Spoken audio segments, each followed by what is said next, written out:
para você ver, não está muito grande, mas dá para ler. Quando nós temos a mentalidade que a igreja está presa a um prédio, ou a um local, mesmo que não seja um prédio próprio, alugado, que seja, né, o que acontece? Na cabeça nossa, de certa forma, a igreja tem um sacerdote. Quem que é o sacerdote? O pastor. Ah, mas o pastor não é uma autoridade espiritual? É claro que é. Deus constituiu como autoridade, mas só que cada crente é um ministro. Você também é um sacerdote da nova aliança. Você também pode orar, você também pode evangelizar, você pode cuidar das pessoas. Talvez você tenha um conhecimento menor do que o pastor, um preparo menor, mas Deus vai te usar, porque o Espírito Santo que está no pastor, está em você também, que está nos líderes, os oficiais da igreja. Mas quando nós temos essa mentalidade de prédio, e as igrejas que têm essa mentalidade, elas fazem assim: nós vamos contratar um pastor, para o pastor fazer aquilo que eu não gosto de fazer, ou que eu não tenho tempo para fazer. Essa é a mentalidade. Mas um pastor sozinho, ele não consegue ir longe, fazer muito pouco, por melhor que ele seja. Tem pastor que é muito bom, eu não sou desse, mas tem uns que é bom, eles evangelizam, eles ganham almas. Tem gente que tem esse dom do evangelismo, ele tem facilidade, mas chega uma hora que ele morre também, ele cansa, se ele não treinar as pessoas.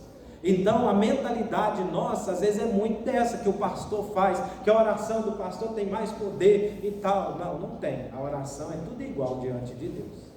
Nós precisamos entender isso. Também, né, essa questão de chamar o prédio de igreja, ou ter na mente. Às vezes não chamamos, mas temos na mente que a igreja acontece aqui. E como que isso influencia na minha vida prática cristã?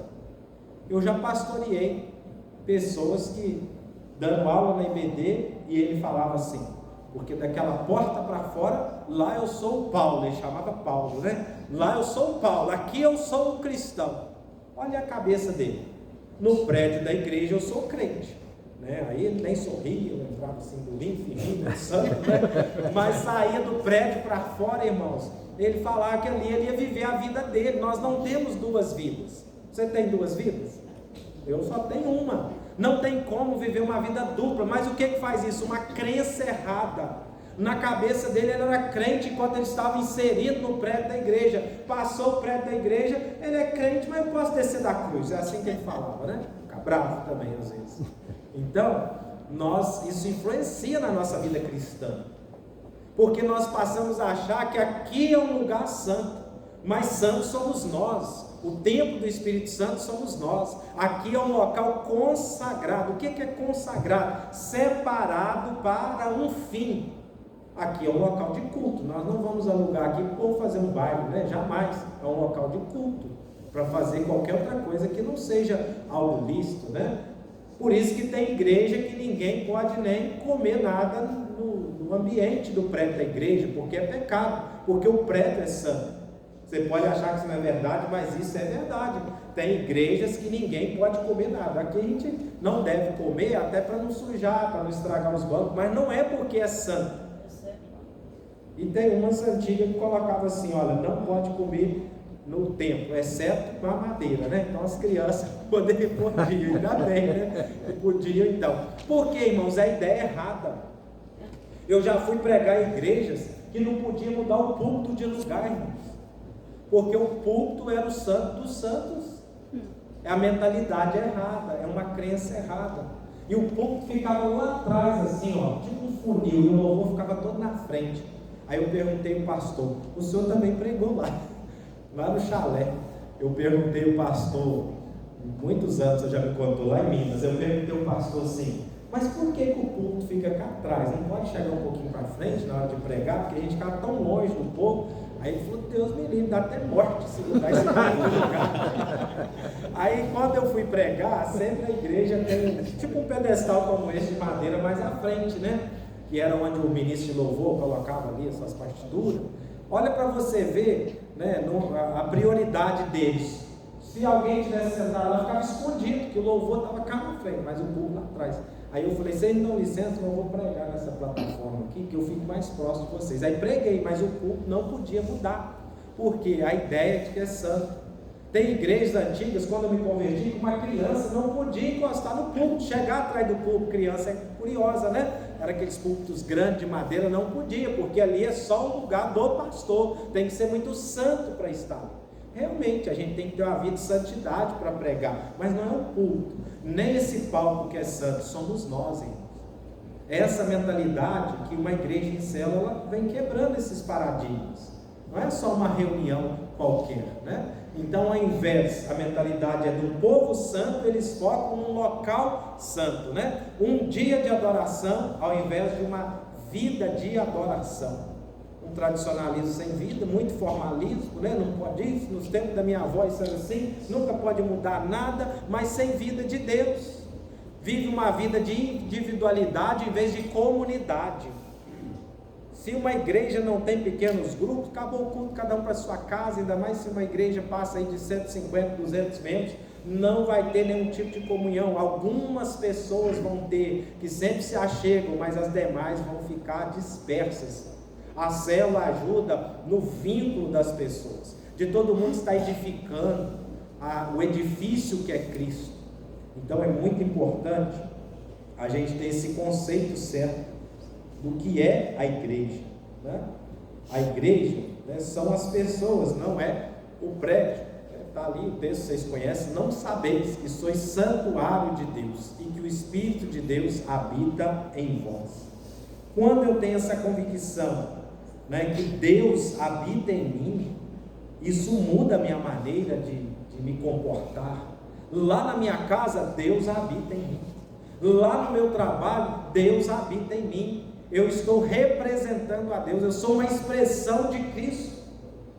Eu devo ser essa expressão, porque Ele se expressa através de mim. Não é só quando eu estou no culto.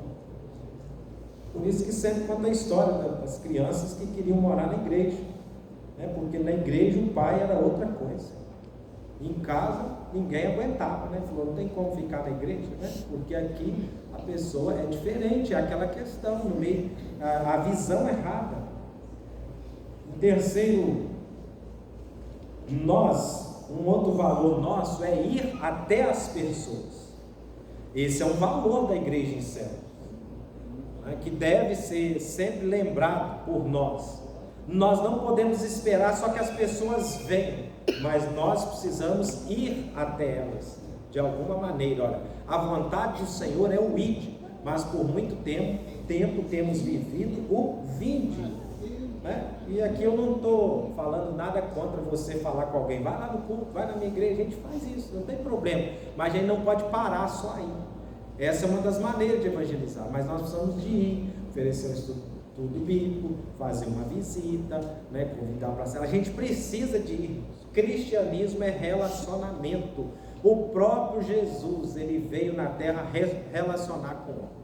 O próprio Senhor Jesus, para formar a sua igreja, ele relacionou com homens. Já pensou, né, um Deus encarnado vivendo com homens pecadores? Um camarada igual Pedro, né, que era impetuoso, falava na hora errada, né, sem ser perguntado, colocava Jesus em dificuldade. A Bíblia fala que o João era o filho do trovão, mas depois se tornou discípulo amado. Jesus, foi transformando eles através do convívio. Nós precisamos conviver com as pessoas. A gente sabe que é difícil, todo mundo tem seus afazeres, mas o povo antigo convivia mais. Eu não sou tão velho, mas assim, eu cresci no meio de pessoas mais idosas. Eu sou o filho mais velho da minha casa, cresci muito perto dos meus avós, dos meus tios, e eu ainda sou daquele tempo que quando alguém fazia uma visita na nossa casa, você ia pagar a visita. Ou se você fosse na casa da outra pessoa, ela viria na sua. Se você almoçasse ali, almoçava na sua casa. E se não fosse, a pessoa levava como desfeita. As pessoas conviviam mais, até no mundo secular. E hoje nós temos as redes sociais, né, o celular, o WhatsApp, que aproxima quem está longe, mas distancia quem está perto. Quando alguém tinha que dar um recado, ele ia até as pessoas. Mas hoje a gente manda uma mensagem, né? A gente nem gosta de ligar, né? Eu mesmo não gosto, a gente prefere mandar um áudio, escrever, para não ter que ligar. Isso tudo vai nos distanciando, mas o alvo da igreja não é distanciar. O alvo da igreja é aproximar-se das pessoas. Esse é um valor da igreja em célula. Nós precisamos formar relacionamentos. Nós precisamos ir aonde as pessoas estão. A frase está ali, ó, membros de igreja não podem alcançar muitos para Deus, mas discípulos, porém, conquistam nações. Por que discípulos conquistam? Porque eles usam a estratégia de Jesus, porque eles relacionam com as pessoas, porque eles convivem com as pessoas. Então, se nós tivermos só a estratégia da célula, mas não pedirmos o Espírito Santo graça para viver esses valores, irmãos, nós vamos viver parte do propósito. A própria célula nossa precisa ser um lugar de relacionamento. A célula já é uma coisa mais informal mesmo, irmãos. Não é para a célula ser como o culto, aquele negócio quadrado, chato, não. Ela tem que ter vida de Deus, mas tem que ser um lugar descontraído, que termina a célula ali, alguém pode rir, pode brincar, pode abrir seu coração, que se o quebra-gelo é engraçado, todo mundo ri, depois volta para o tom da reunião novamente. Se algum dia você fez lá uma social, a célula está acontecendo. Lá em Boa Ventura eles fazem muito o dia livre da célula. É um dia que você chama a sua célula para tomar sorvete, um exemplo, né? Você chama a sua célula, né, para comer uma pizza, para almoçar na sua casa, fazer um churrasco. A célula está acontecendo. O pastor me deu um livrinho azulzinho que fala sobre a saúde dos pequenos grupos. Eu estou lendo ele, muito bom. E lá ele fala que as células que mais são festeiras, alegres, são os que mais se multiplicam. Ele fez uma pesquisa em várias igrejas. Então você não vai fazer festa todo dia, mas nós temos que ter esse ambiente de aproximação, porque se nós temos uma célula, entra a pessoa e sai, ele está mal, ninguém nem percebe, nós não estamos cumprindo o propósito de ser uma igreja em célula. Alguém está mal, fala, puxa, está querendo não conhecer, convive comigo, toda semana nós estamos juntos, chama em particular, como é que está? Nós precisamos viver esses valores. Uma das características de uma igreja em célula é um povo que é se achegado um ao outro, um povo alegre, um povo simpático, né, que está ali cumprimentando. Aqui na cidade já tem uma característica, o povo gosta de cumprimentar, o povo gosta de atenção, e nós como igreja também precisamos refletir isso. A gente percebe isso na cidade. Então, nós temos que ter essa ideia que nós somos os ministros de Deus, que nós somos os discípulos. Então, se nós somos discípulos, nós vamos alcançar as gerações, porque membros são desvinculados. O membro, às vezes, ele tem vínculo com um rol de membros. Ele vem aqui no domingo à noite, de vez em quando, outros vêm todo domingo, outros vêm 2 vezes no mês. Toda igreja tem esse tipo de pessoa, que nós amamos, queremos que eles se envolvam na vida da igreja, mas eles não estão vinculados. Agora os discípulos não.